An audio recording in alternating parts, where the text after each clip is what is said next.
নমস্কার বন্ধুরা, কেমন আছেন সবাই? আশা করি খুব ভালো আছেন। আমিও খুব ভালো আছি। রুহির রান্নাঘরে আপনাদের সবার স্বাগত। আজ আমি বানাবো পুঁই শাক চচ্চড়ি ঘরোয়া পদ্ধতিতে।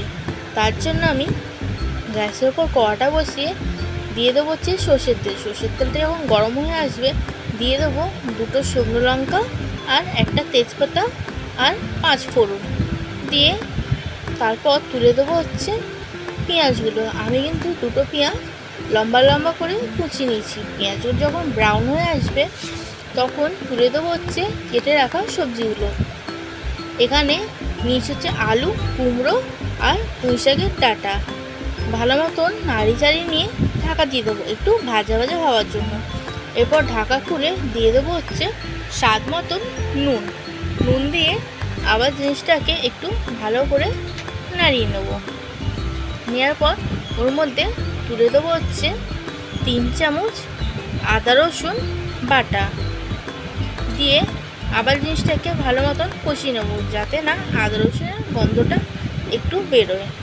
এরপর ওর মধ্যে দিয়ে দেবো হচ্ছে 1 চামচ হলুদ গুঁড়ো আর স্বাদ মতন চিনি আর দিয়ে দেবো হচ্ছে একটা বড় টমেটো কুচি দিয়ে জিনিসটাকে ভালো মতন কষিয়ে নেব। কষিয়ে নেওয়ার পর ওর মধ্যে তুলে দেবো হচ্ছে 1 চামচ গুঁড়ো লঙ্কা আর 1 চামচ জিরে গুঁড়ো দিয়ে ভালো করে জিনিসটাকে আবার নাড়িয়ে চাড়িয়ে নেবো আর একটু কষিয়ে নেব যাতে না আদা রসুনের বা মশলার কোনো গন্ধ বেরোয়।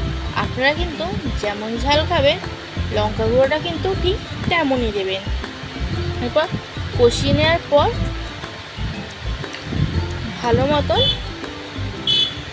মশলাগুলোকে এক জায়গা করে নেব। এরপর জিনিসটাকে কিন্তু একটু ঢাকা দিয়ে দেবো। এবার ঢাকা খুলে জিনিসটাকে আবার ভালো করে কষিয়ে নেব। এরপর ওর মধ্যে দিয়ে দেবো হচ্ছে কেটে রাখা পুঁই শাকের পাতাগুলো দিয়ে ভালো করে সবজির সাথে নাড়িয়ে চাড়িয়ে নিয়ে জিনিসটাকে একটু ঢাকা দিয়ে দেবো একটু ভাজা ভাজা হওয়ার জন্য, আর পাতাগুলো যাতে গলে যায় আর যাতে সবজিগুলো সেদ্ধ হয়ে যায়। দিয়ে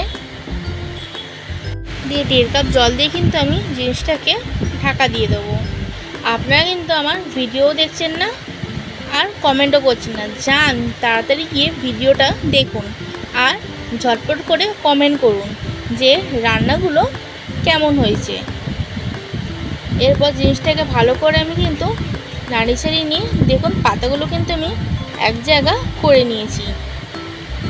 দিয়ে এবার ওর মধ্যে দিয়ে দেবো হচ্ছে 1.5 কাপ মতন